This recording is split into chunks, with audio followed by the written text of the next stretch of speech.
تبارک و تعالی نے فرمایا یا ایہا الذین آمنوا اذکروا اللہ ذکرا کثیرا وسبحوہ بکرتا واصیلا۔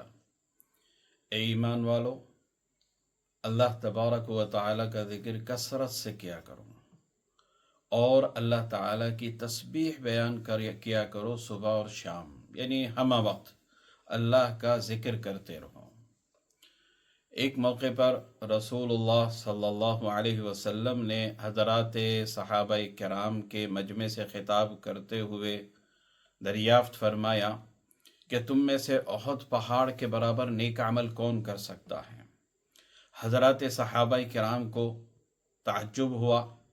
اور انہوں نے کہا کہ اے اللہ کے رسول صلی اللہ علیہ وسلم، احد پہاڑ کے برابر تو نیک عمل ہم میں سے کوئی بھی نہیں کر سکتا، کیونکہ احد پہاڑ حضور اکرم صلی اللہ علیہ وسلم کے زمانے میں مدینہ منورہ کا سب سے بڑا پہاڑ تھا۔ اسی لیے بہت ساری احادیث میں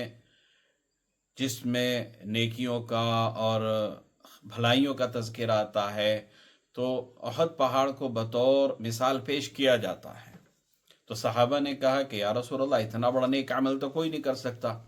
نبی کریم صلی اللہ علیہ وسلم نے ارشاد فرمایا کہ تم میں سے ہر آدمی یہ کام کر سکتا ہے۔ صحابہ کرام کو حیرت ہوئی، تعجب ہوا، تو اللہ کے رسول صلی اللہ علیہ وسلم نے فرمایا کہ ایک مرتبہ سبحان اللہ پڑھنے کا ثواب احد پہاڑ کے برابر، ایک مرتبہ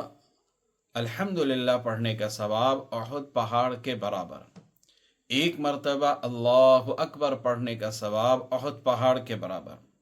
اور ایک مرتبہ لا الہ الا اللہ پڑھنے کا ثواب احد پہاڑ کے برابر۔ اب دیکھیے، چار چھوٹے چھوٹے جملے ہیں اور ان کے پڑھنے میں نہ زبان کے اوپر کوئی بوجھ پڑتا، نہ یاد کرنا مشکل ہوتا، نہ پڑھنے میں ٹائم لگتا، بہت آسان۔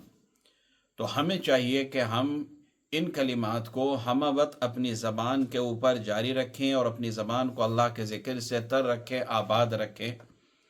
اور اگر کوئی شخص سبحان اللہ کی ایک تسبیح پڑھتا ہے دن میں کسی بھی وقت جس میں آپ کو فرصت ہو،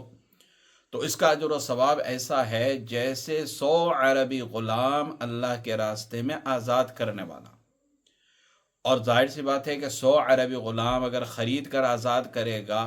تو ہزاروں اور لاکھوں روپے گویا وہ اس کام میں خرچ کرے گا، اور یہاں پر 1 روپیہ بھی اپنی جیب سے نہیں جاتا، اور اللہ تعالیٰ اتنا بڑا اجر عطا فرماتے ہیں۔